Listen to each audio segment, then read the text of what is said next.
Recording. Hello, everyone. Welcome. I'm very excited to bring a special guest to you today. This is my dear friend, my spiritual ally, and my soul sister, Rebecca Goutal. Welcome, Rebecca. Thank you so much, Ashal. I'm so glad to be here with you and all your people.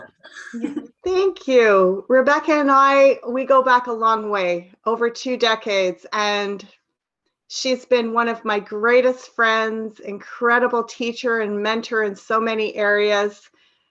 We've supported each other personally. We've a lot, been on a similar spiritual path for all these years. And I'm just so honored to bring the wisdom, the powerful medicine, the beautiful offerings and teachings that Rebecca has gathered and gleaned in her lifetime to all of you, because I believe that some of these gifts that she has, some of these incredible wisdoms are really valuable for what is happening for many of us here on planet Earth at this time. So I just want to take a second to say that Rebecca is a registered therapeutic counselor. She is the co-founder of Love Alive Transformative Arts and Therapy with her partner, her dearly beloved Vince. And I just want to give you all a little idea of what Rebecca and Vince are offering. They have courses on relationships, on communication and thriving in relationships, healing trauma, and creating resilience. They have a course on or offerings for the journey of a highly sensitive person, offerings related to working with autoimmune conditions, and extraordinary experience integration. Also recovery from addictions. So this is, you can find much information on all of their different offerings on their website, lovealive.ca. And I am putting a link right below so that you can access that information. Right off the bat, I want to say that Rebecca and Vince are offering a beautiful masterclass, a free masterclass coming up here. I believe it is on November the 13th. Will you share a little bit about that with us, Rebecca, so we know what to look forward to and have access to? Sure, yeah. The masterclass, the Relationship Transformation Masterclass is created as almost like an introduction to some of the foundations of how we create healthy relationships in our lives. And so we look a little bit at how to create inner clarity, connect with what's inside of ourselves so that we can come into the relationship and the different dynamics that go on with more clarity and grace and response ability. So the ability to respond rather than react. And then we also will look a little bit at the different dynamics that tend to be at play in relationships.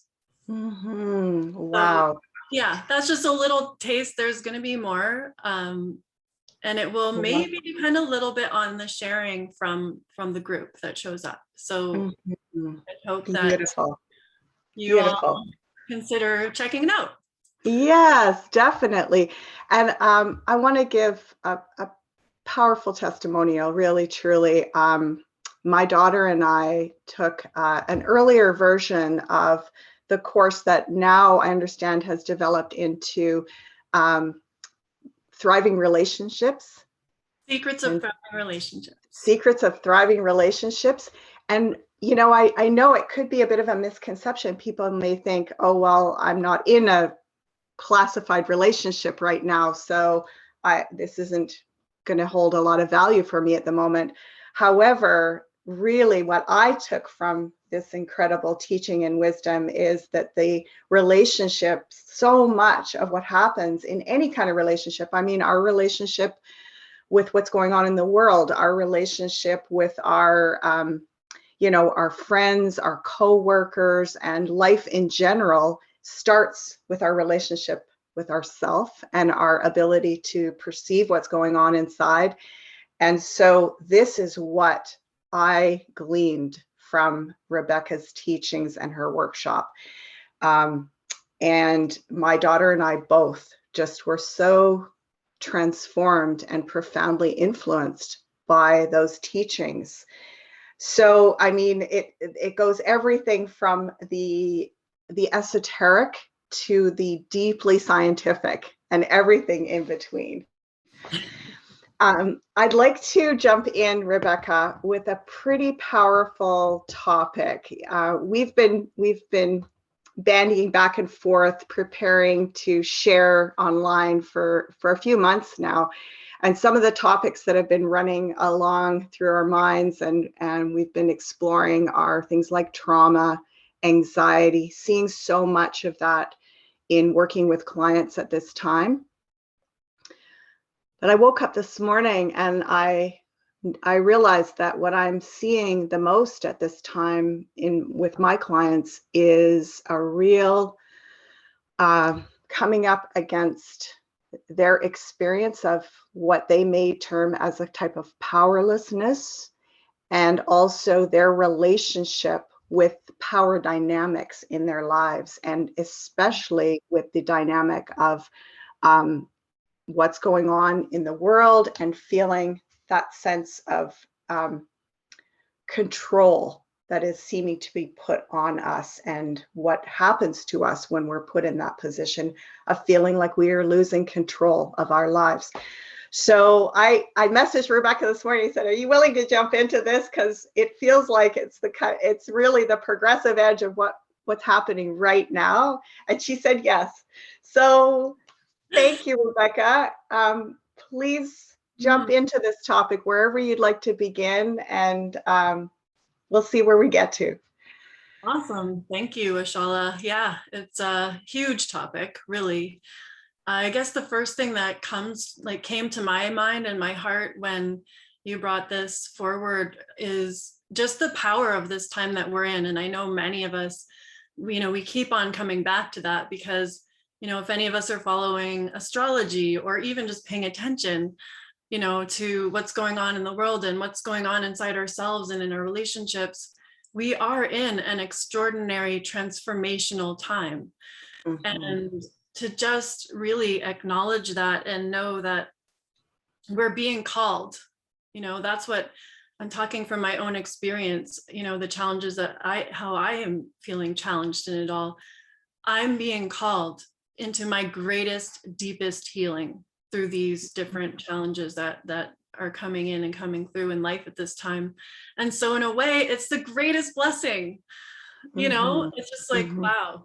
So in terms of power dynamics, when I was tuning into that today, one of the things that came up for me is when we, what is our power? Where does our power reside?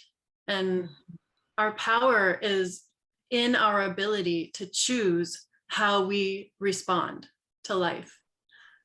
So it's our consciousness, that awareness, and the ability to make the choice about how I'm going to respond to what's coming my way, no matter what the circumstance. Wow. Yeah. So, and what this brings up for me, as I practice this in my life as much as possible, is courage, the call to spiritual warriorship, the as I said before, the ever deepening call to healing on every level, and to just keep on courageously showing up. So, some of the answers are simple, but they're not easy. True. It's very true.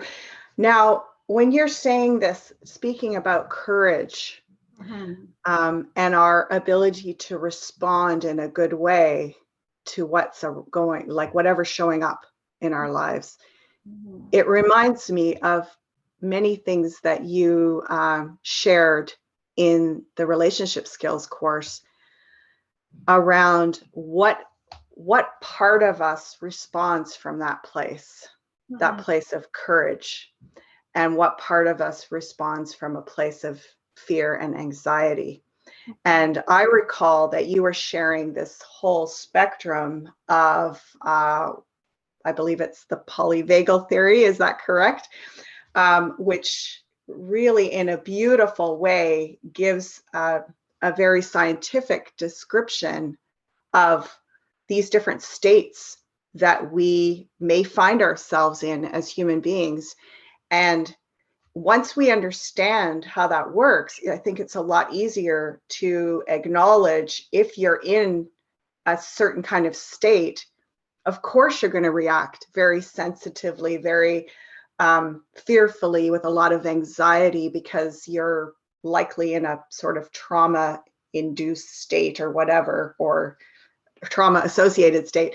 So if you would share with us a little bit about those different states, and how we can perhaps help ourselves acknowledge them first, and then train ourselves to get into the states where we can operate from that courageous place.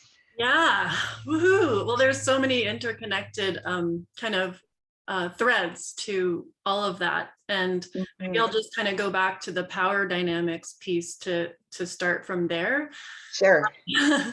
So yeah, when it comes to power and this ability to respond, it's like rather than react, you know, it's that ability to choose.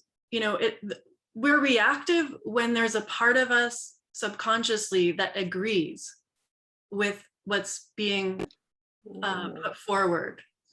Okay. So yeah, so it's like, you know, and this could be seen like in the micro and macro, kind of like what you were saying in the world.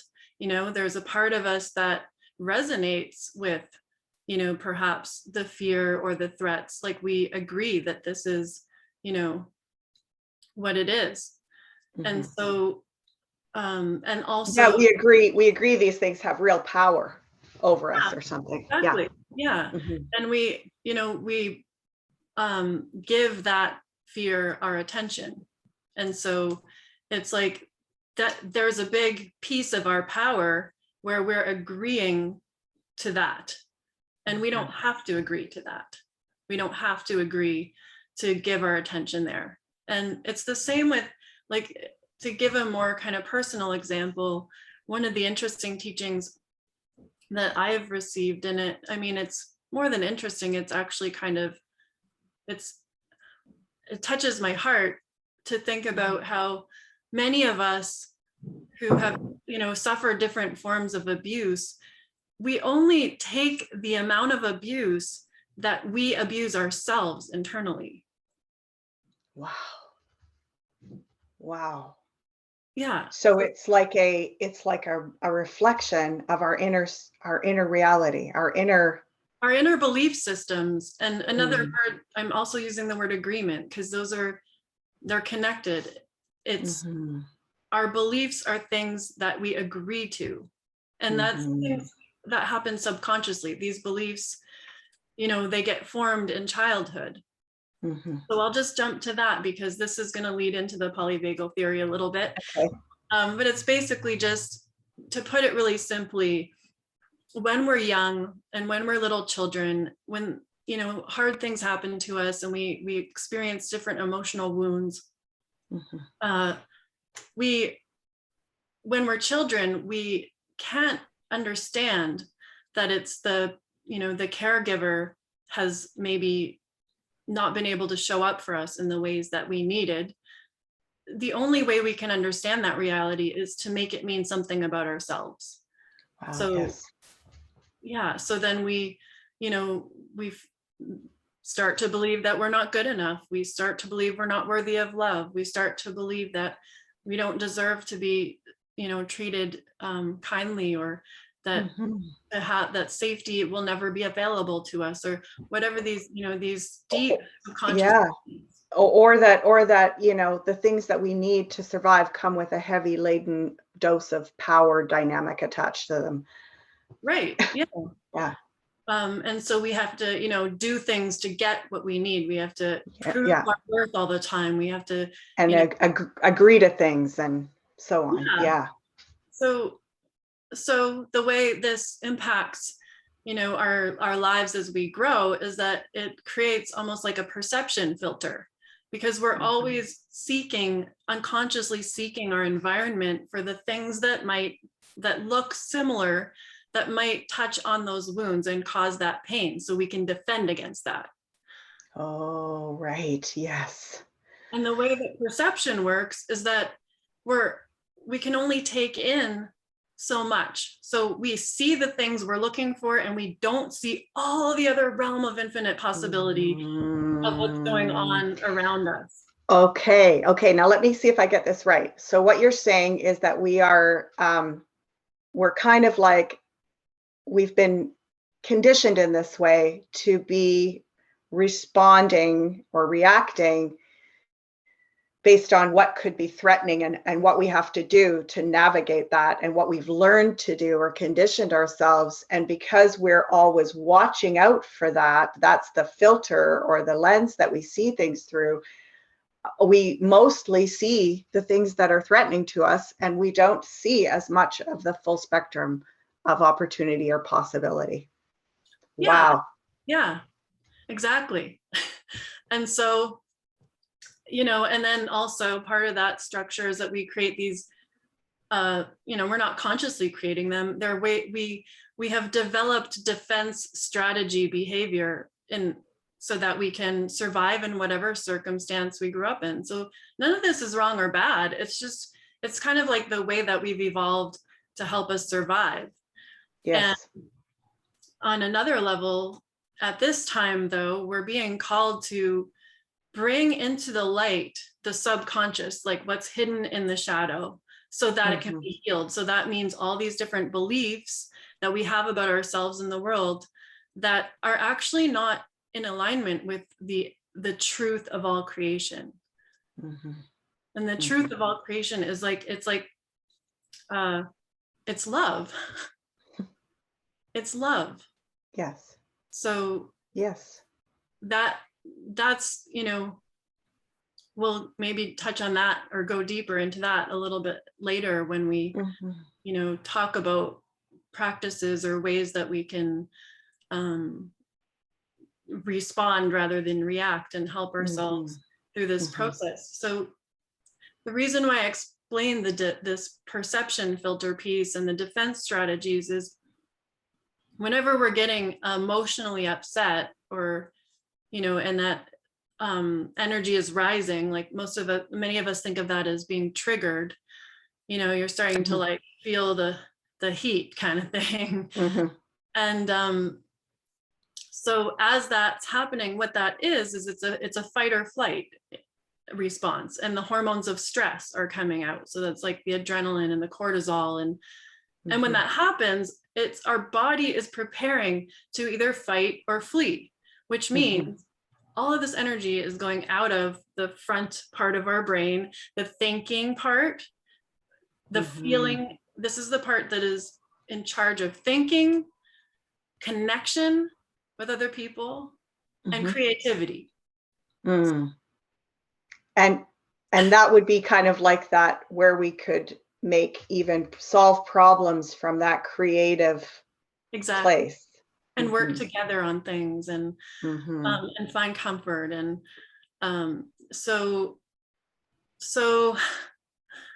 that, just to be aware of that, I find can be so helpful, because as we're to tune into the signals of the body, like most of us can notice at a certain point when we're starting to like, okay, whoa, I'm getting up to here, like I was here, but now I can really feel it.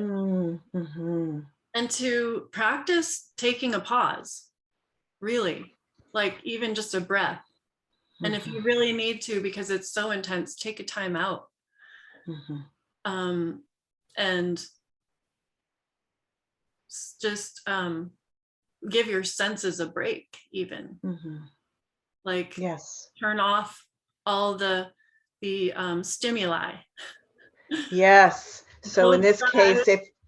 yeah, close the computer, Yeah, like literally. shut off the sources for a little bit. Yeah.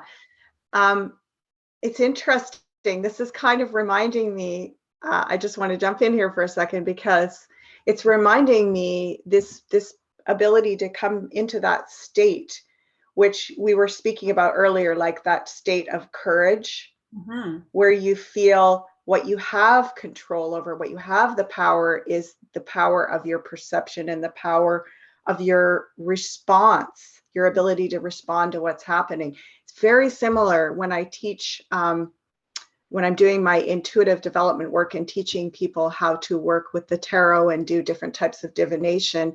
And I speak of something that I call whole brain perception.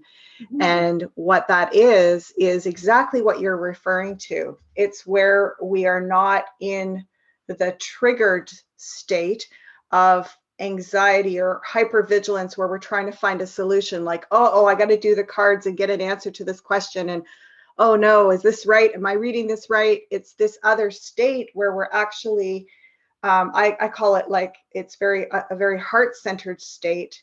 It's super open perceptively. Like you were talking about that full spectrum of perception. And that's why we're able to access all this intuitive information that seems to just pop out of nowhere, but it's actually been there all along. And we're able to suddenly get a sense of these things. Right, and receive wisdom and guidance, right? Receive the wisdom and guidance available to us on the inside. And that is just, that's where our power lies. Anything can happen, but we always have that. We always have the choice to do the things that connect us to our deepest selves and receive the wisdom and the grace to know how we want to choose to speak, to act, and to go forward in life. And to me, that's definitely so profound. And relieving. I always come back to it, whenever I'm struggling, I always have to come back to it. It's just come back home. Well, and I feel as though, we've really been trained in the society to develop some very bad habits with regards to those things. But my experience has been that, there's so much distraction. There's so much, almost like a reward for being in that hypervigilant, high anxiety, like, mentally always just grappling or grasping for things.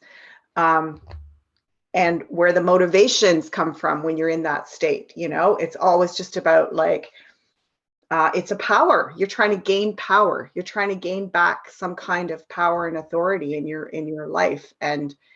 Which is what reactive state, right? It's a reactive state. It's reacting to all of the expectations and whatever, like rules, laws, mandates, you name it, all the different things that expectations that are put on us through the domestication of society as we're growing up. We're trained to think a certain way, that these are the ways that we this is what a human being is, this is what we're supposed to do, all this stuff, right? And so it's like we're in a constant state of reaction to that, rather than the presence, coming to presence within and claiming our power to choose how we are going to express this beautiful, mysterious gift of who we are. Definitely. I love it. That sounds incredible.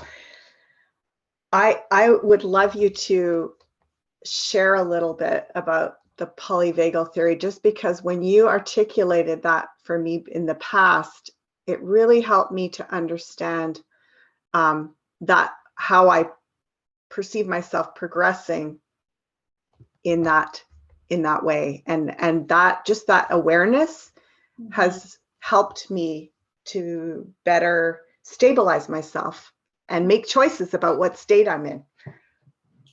Okay, I can do a little bit of that. Thank you. Yeah. So there's something called the autonomic ladder, and it's a metaphor for the spectrum of how we go, move through different states. And it's a totally natural thing. None of these states that I'm going to talk about there's nothing better or worse about them. They're just states that we move throughout the days, throughout the moments of our lives. So kind of got into it a little bit. The sort of natural state of a human being is actually that conscious, connected, and creative state. And that's kind of like the home base. But we think of that as the top of the ladder. So then when we're triggered into a fight or flight response, and that's, that can just be from like a lot of stress, all the different stressors of our, current modern type of lives. So, and it could be so many different things, but as we get that fight or flight response, we go down the ladder a little bit, and that's, that's sort of more of a fear state. So you can also think of it as like love is the top of the ladder.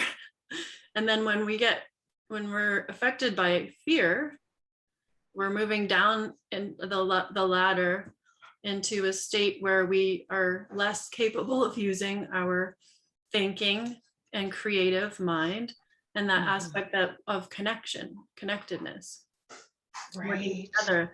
And then there's at the bottom of the ladder, there's the freeze state. And that is what happens when a person might feel powerless in a situation to be able to escape, to fight or to flee. So if fighting or fleeing doesn't work, then a human might go into a freeze state. And often, sadly, that's what happens for children when they're, in an abusive situation, because they aren't able to fight or to flee. And so many of us that have different forms of trauma from our childhood are very likely to still experience, when we pick up on signs in our environment, whether it's the tone of someone's voice, body language, or different types of just spaces, even, walking in a certain space that might trigger a subconscious memory that's, embedded in our body. We pick up on this, and so we might find ourselves kind of checking out a little bit and just spacing out, or the full term for that is dissociating. So literally being disconnected from ourselves. Wow. Yeah. And that's what we did as a survival thing.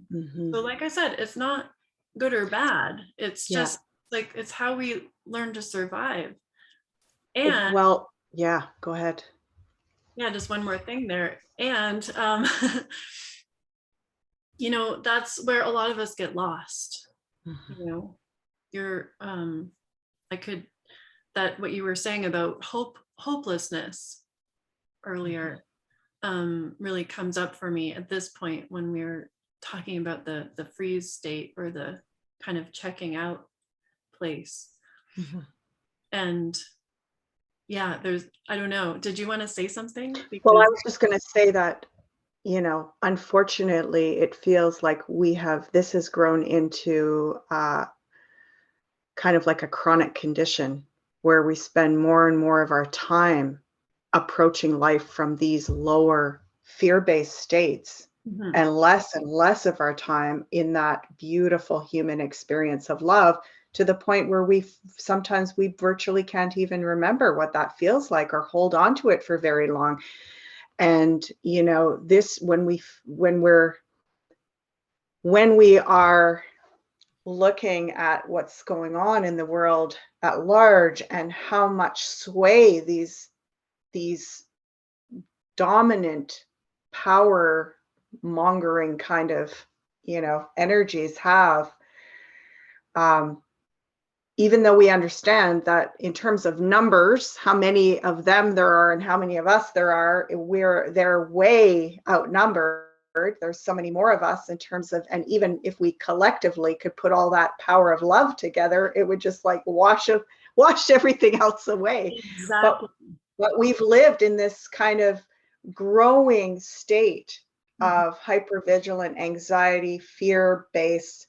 And so we're down on the lower end of that autonomic ladder a lot of the time, and we don't even realize it anymore.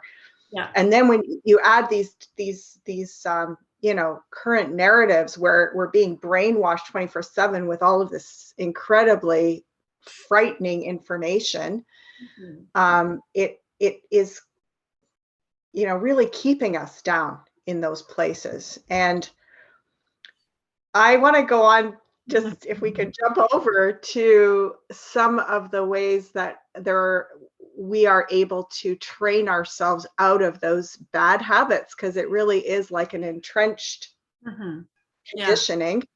And anything that can be trained in can be trained out. That's right. Yes, you said that, because, and again, it's like, this is the time of our spiritual warriorship, and it's a time of coming together in that as well. You know, even if we're like isolated, you know, like perhaps we're not seeing people as much as we were, we're not alone, you know, and we need to remember that at any given point in time, there is another human being out there, probably many, many of them, doing their meditations, doing their prayers, like, you know, calling themselves back home to this place of love inside. And so please, please, please, just let's remember that. That really comforts me, and it empowers me. Me too. Yeah. So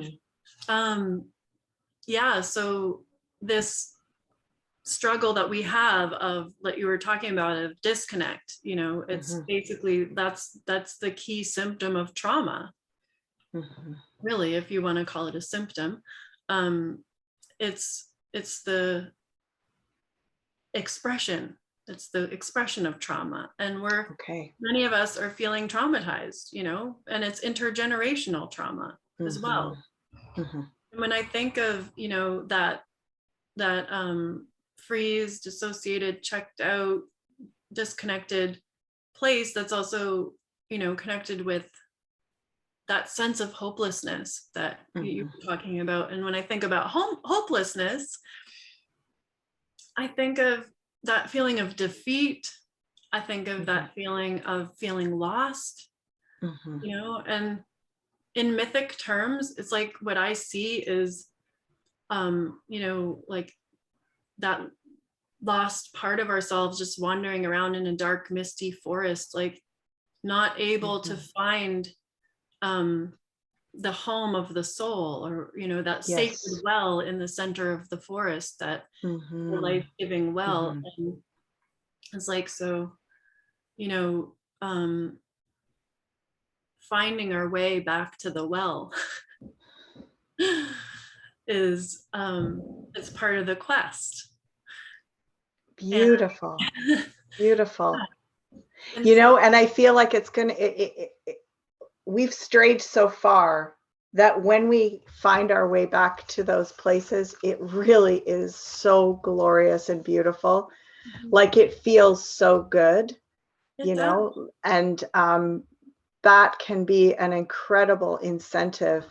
And we've been trained to believe that that's only something we're going to get if we earn our status in the outer world, have this much money, these kinds of things, this much outer success, and all that kind of stuff. And I was just doing a reading for a client yesterday, and the wisdom of their third great grandfather or something came in, and it was all about, their wealth was in their ability to recreate themselves in every moment. And so many of our ancestors were completely displaced, but they didn't see it like that because they saw opportunity everywhere they went, and they were not afraid of starting from scratch because there was no, like, all the outer stuff was just stuff. What really was your wealth was you. It was what you knew, how you lived, how you what skills and special strengths you had. That was your wealth, and that went everywhere with you. No one could take that from you.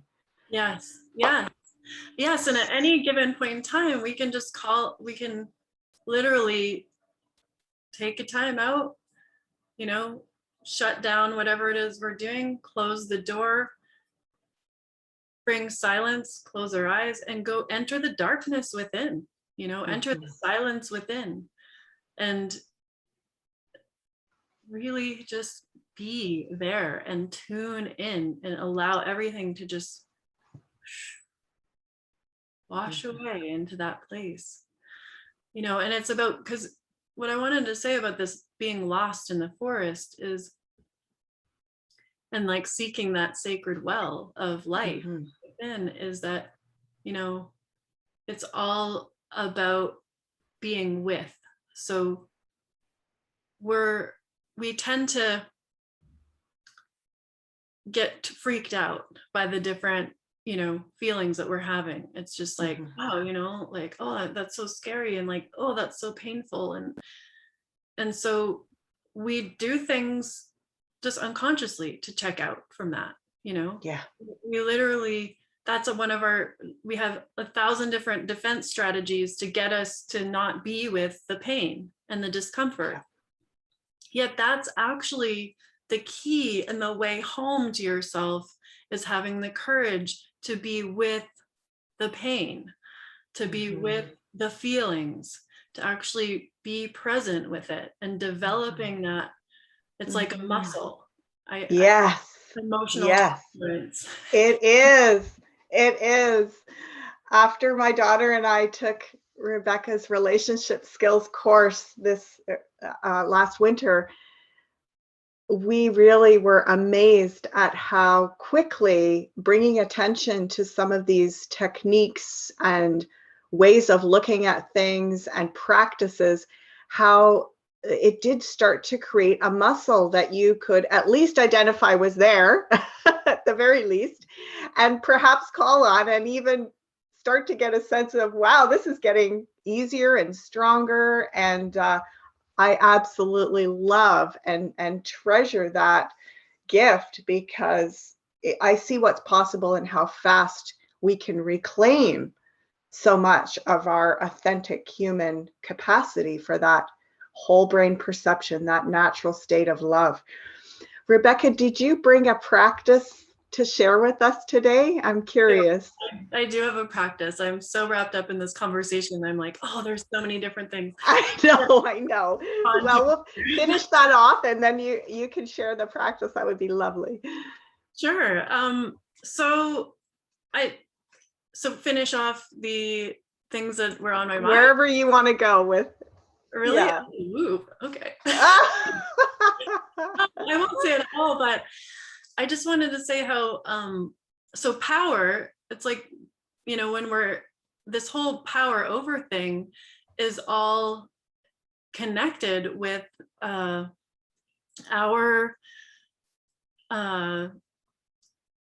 ability to be with. Right. So it's like, people only have power over us when we actually are unable or willing or unpracticed in the fine art of tolerating the intensity of emotion. And wow. Yeah. Because so much comes up, right? It's like someone trying to have power over, they're doing the thing, they're, scaring us, whatever. Either passive aggressive or outright aggressive or whatever. And yet it's like all that is also coming from trauma. It's also coming from woundedness. So you know, to bring out the sword of truth and cut through the illusions, that sword of truth is made out of love and compassion.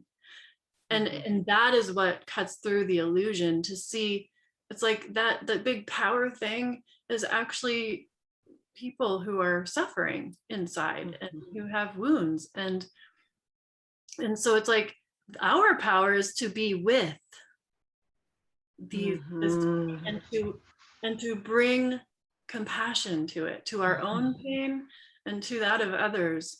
And from that place, you know, like you were saying, open to that wisdom of that's available to us through the connection with all life and this gift of life that resides within, to know how to step forward courageously in these moments and make choices for ourselves.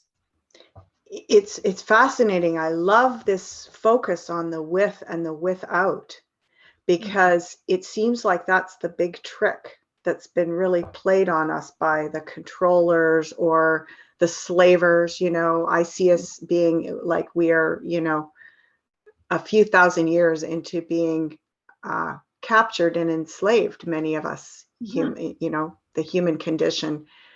And what it trains us to do is focus on going without, like being without, focusing on what you don't have, you know, just get your needs met. That's all. Just try to get your needs met. That's the game. That's the survival game, right?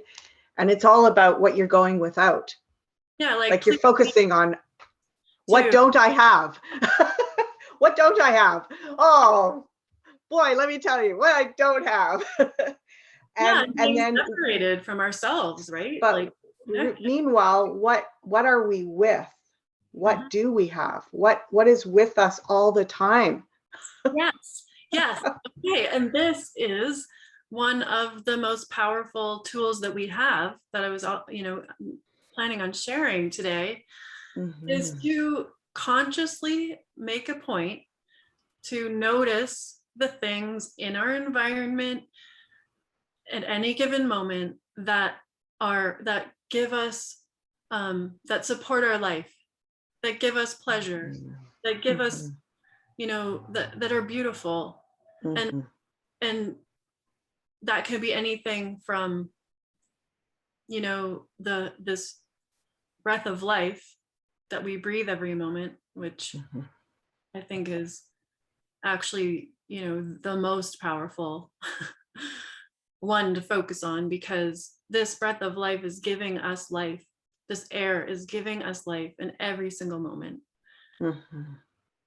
It's just such a profound, beautiful mystery that every single breath we are receiving love, the love of the universe giving us life, and it's pleasurable to breathe, you know. It is.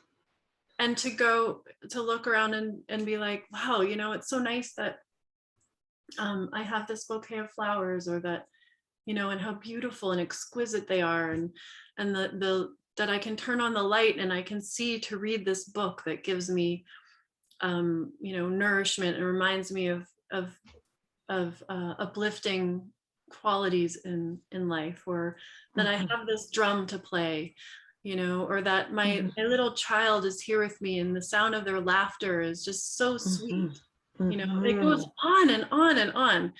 All the gifts that we're constantly receiving from the universe at any given moment. And you know, I know that might be difficult to hear for some of us that are in positions where our circumstances are very difficult. So I don't mean to downplay that, yet it still is. There's, from my own experience of going through some pretty challenging, painful times of suffering, there always are little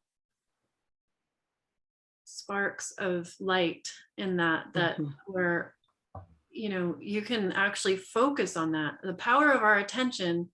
This is another piece around the power of our attention and our ability to feel is one of our greatest powers.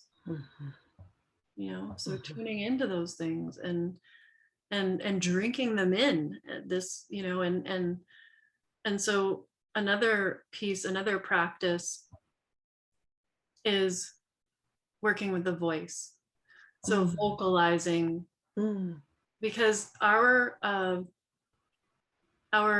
social connection system, which is like our face, so because we can smile and our eyes connect and all that, right? And we make different expressions, and then our hearts and our arms. You can't see me opening, you can't see my hands probably, but I'm opening my arms out wide. So all of this, my heart, my voice, my face, and my hands, my arms are all my social connection system. And yeah, and so we have this amazing power to tap into by just working with those aspects of our body. So like we can smile, like literally smiling actually brings in hormones that help us to feel a little bit more joy. It might feel a little odd when you're feeling crappy, but it actually does work a little bit. And we can also use our voice to, you know, to make sounds that express our different feelings, or call in a certain vibration of love. You know, if you tune into that feeling of appreciation and you want to make a sound, like thank you, just saying thank you. I like to, for me, that is so powerful. It's like, you know, the teaching of gratitude just always comes back around, doesn't it?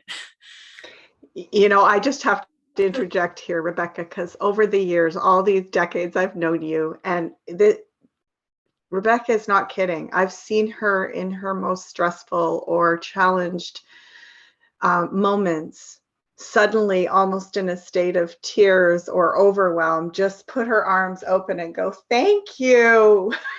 I've witnessed this over the years, and it's something I admire so much about you, Rebecca, is that there's been those strains that you've kept alive all these years of knowing how to find your way back to spirit, to your heart, and to where your power resides, which is the presence. Yeah, thank you. Being fully alive. You're welcome. Yeah, and it's like that tone of voice I just find is so powerful. Like sometimes when I'm feeling a little lost and disconnected and I'm just like, where am I? Like, you know, I'll go outside and I'll be like, I'll look at the trees and I'll say, thank you for this gift of life. And then it's like, you know, I'll notice how much I'm there with that. And often it's like I'm not quite feeling it yet. You know what I mean? Because it's just you're just like, you get lost in the all the overwhelm of all the different things that we're doing, and then I say it again, and I keep on saying it more and more intensely.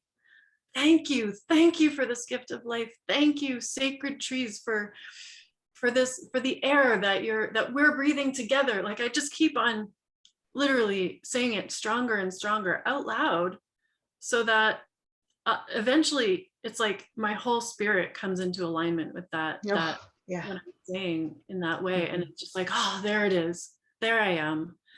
There's that connection with all life in the entire universe, and the power that we have to create beauty in this world.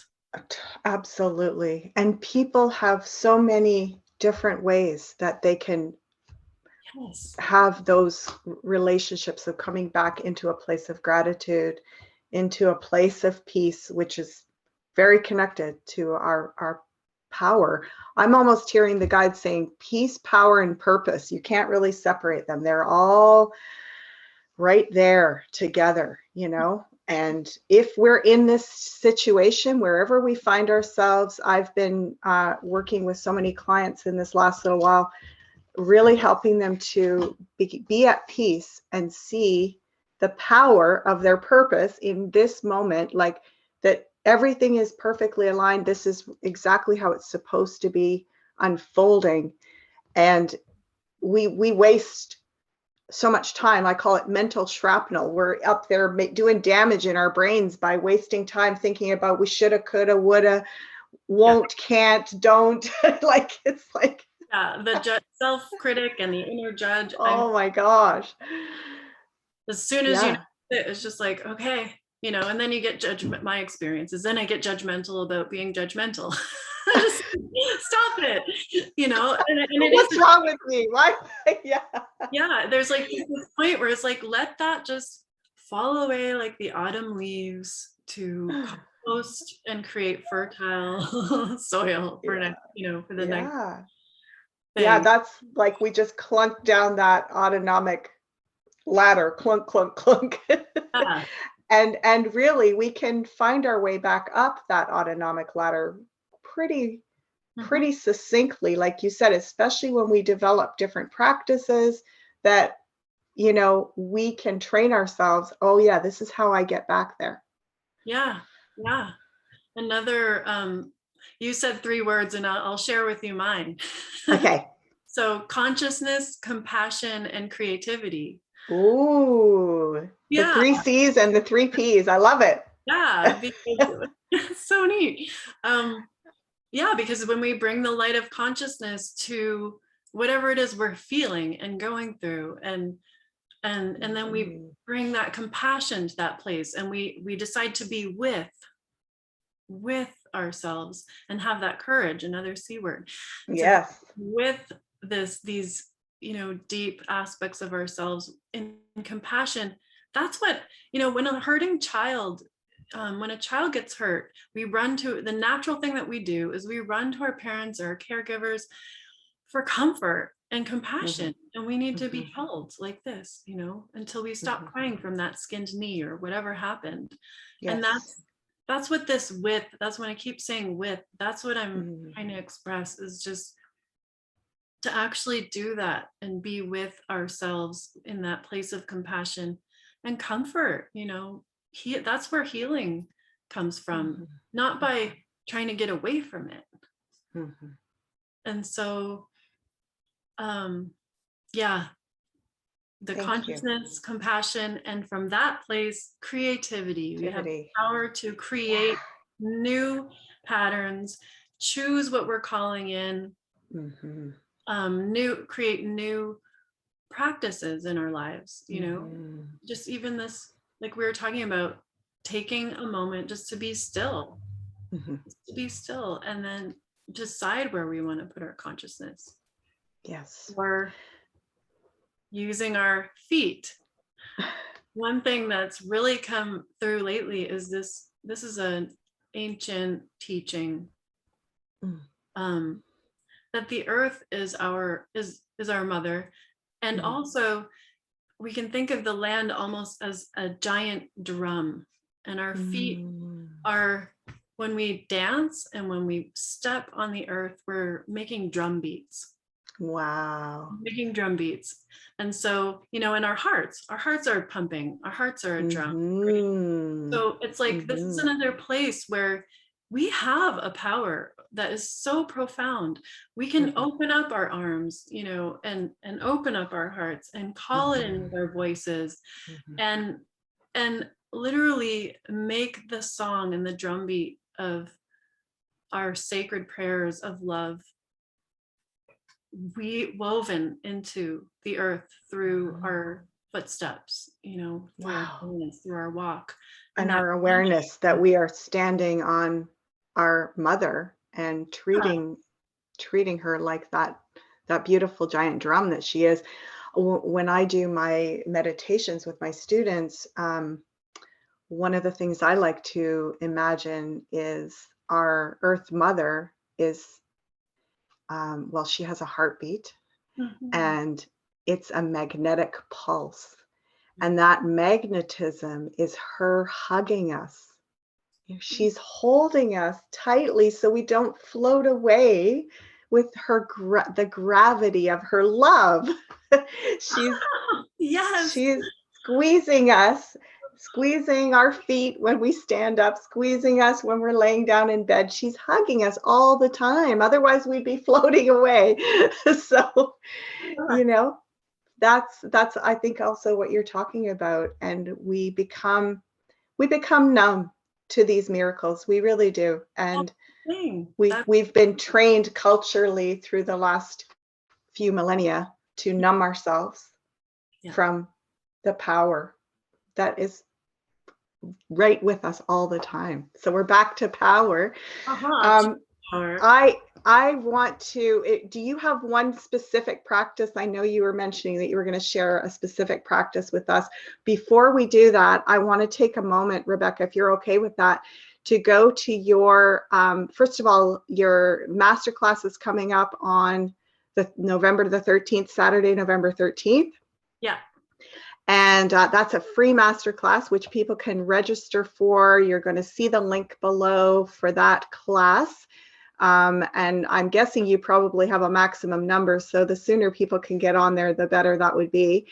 And then the relationship skills course that I was mentioning throughout this interview, Rebecca has developed into this exquisite, how many modules is it? It's 4 modules. Okay. So there's 2 parts. Yeah. So the first part is called Foundations of Thriving Relationship. No, sorry. Foundations of Healthy Relationships. Okay. And the first module is called Inner Clarity and Emotional Responsibility. So it's kind of we've been touching on some of the themes here. It's all about, really, you could take that first module and the second one, which is called transforming through anger and upsets. So those first 2 modules you could take them just for personal growth. It's all about learning to become conscious of the inner workings and patterns that often rule our lives, and to become able to respond rather than react. So we really go deep in a lot of different realms around that. And then when we go into the second part of the course, conscious hearted communication, there's 2 modules there. Then we're prepared to actually work with how we're communicating, because we know how to take responsibility for what's actually going on inside of ourselves. Yes.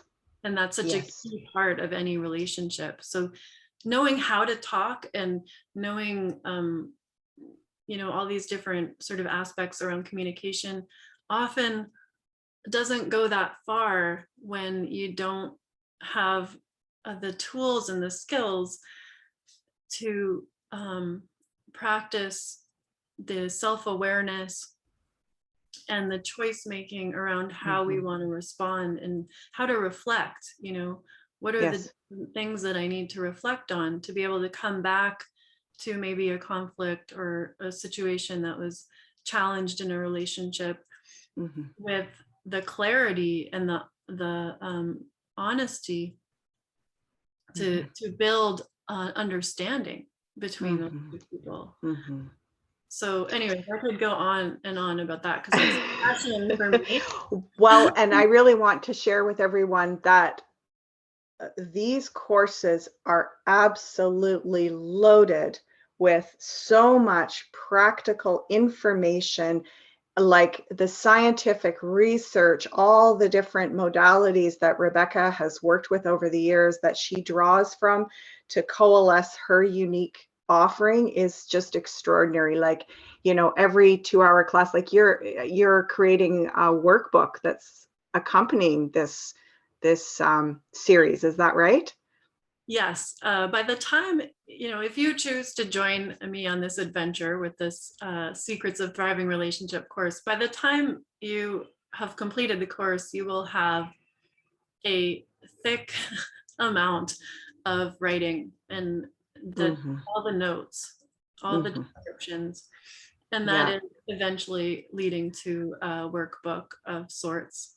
Yes, and Rebecca is such a thorough researcher and documents all her sources so beautifully. So it's just opening up this plethora of her basically 20-year journey of gathering all these insights and wisdoms. So what an extraordinarily valuable offering that you're putting out there in the world, Rebecca. I am so delighted that you're at this place where you're taking it really, really big to the next level. Let's close off with this practice. Okay. And yeah. Great. So yeah, let's start off with, I'm going to kind of blend two practices.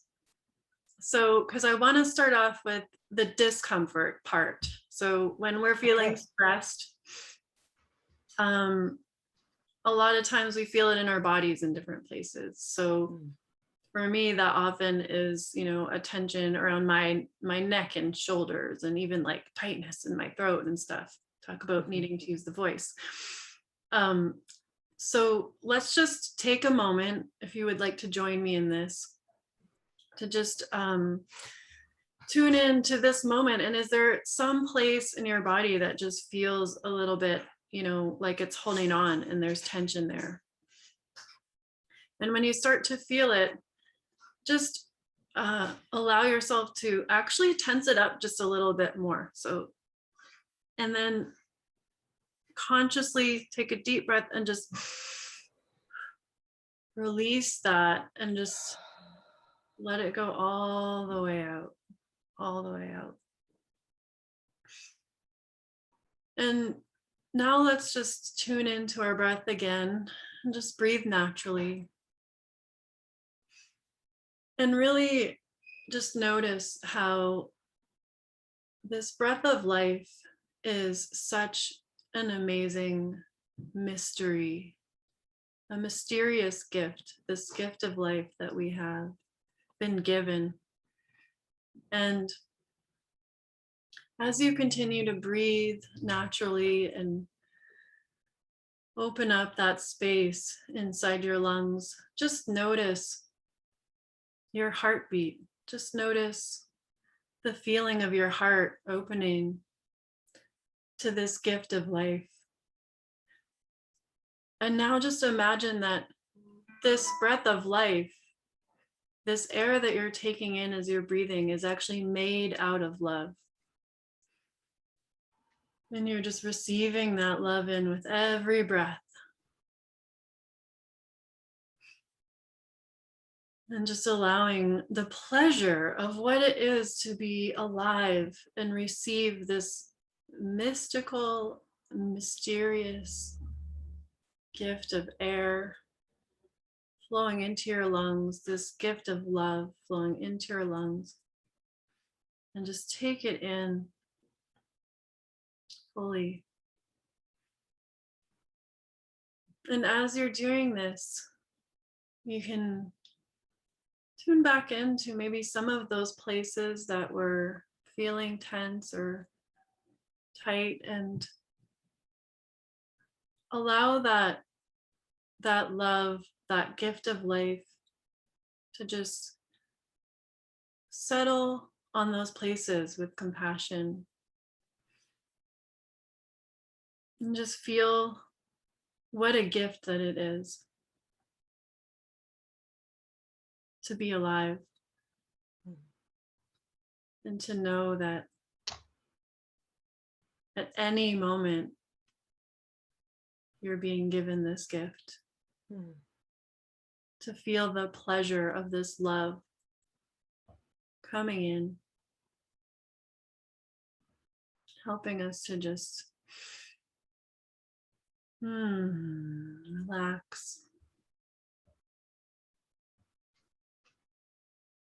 And tune into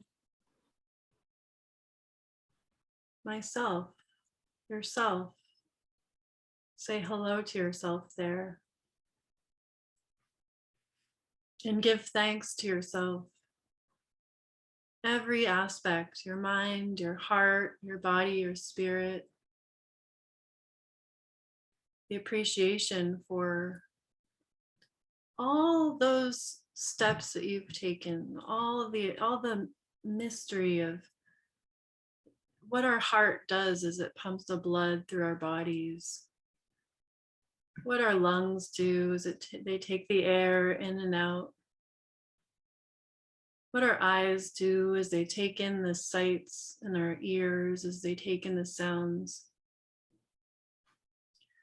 All of the amazing sensations that our skin can feel, the emotions we have the capacity for, just giving thanks for this gift of this body that our spirits get to experience life through.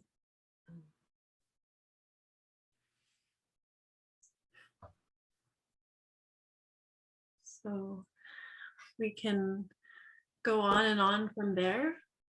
If anyone wants to use this practice in their own lives, you can journey so far into this gift, these gifts that make up this mystery of life. So to close that practice, let's also give thanks to all life, because we are a part of this one great being, and we are all interdependent. We're all depending on one another, the trees, the water, the air, the sun, the moon, stars, the earth, all the animals, the plants, all these beings that give us life and that we are a part of. Just give thanks. And I find usually that helps me land a little bit more in the present moment. So lovely. So lovely. And so gentle and so accessible. It's like we take gratitude for granted. And if we can remember, we're literally putting ourselves back together by doing that, back into wholeness. Yeah, I feel more peaceful after that. I sure do too. Thank you very much, dear Rebecca. I imagine that the response to this interview is going to be beautiful, and that we may meet up again in the upcoming weeks and share some more on whatever is coming forward for us collectively. And just so much gratitude to dear Rebecca for all the wisdom. Thank you. And all the offerings that are really very helpful and supportive and healing and transformative. The transformative arts. The transformative arts, yes. Yeah. So please check out the links below, folks. Yes, Rebecca, a therapeutic counselor, has a private practice. She does online counseling. And as I read out earlier, this incredible list that is on her website, lovealive.ca, if you go to if you go to About, you'll see a section that says how we specialize, and it breaks down all the different offerings. And we also have on our events page, sorry, yes, little interruption. On our events page, you will find a few different offerings besides the counseling. We also are doing support circles. So online support circles. One of them is a self-care support circle for women. So yeah, I'll just be so stoked to share with any of you who want to learn how to practice more self-love and just nurture ourselves in that. And then also Vince, my beloved, will be hosting and facilitating a online men's circle. I think it's called the Peaceful Warrior. And we're also hosting transformative arts events that are basically following the energies of the seasons. Oh, And lovely. so, yes. And so the next one is very soon. It's on November 9th, and it's called Between the Veils, Ancestral Healing. Beautiful. Yes. Beautiful. Time with the ancestors. Yes. I'd love to just gather together with anyone who feels called around. Mm-hmm. So these support circles are also online, is that correct? Yeah. Yeah. Lovely. Yeah. Beautiful. Oh And my goodness. relationship course, and that's kind of like woohoo. Yeah. Yeah. So yeah. Well, my daughter and I did these courses last winter with Rebecca online, and they worked out so well. Like it was very easy to follow along. Her teaching style, she put up the information visually, shared screen with us. We also had our hard copy notes and workbook notes to follow along with, and then there was practices in every class that we could do independently or share, and so valuable. Thank you, Rebecca. It's been such a pleasure to share with you. We'll sign off for now. Be well, everyone. Many blessings. Many blessings to all. Bye for now. See you.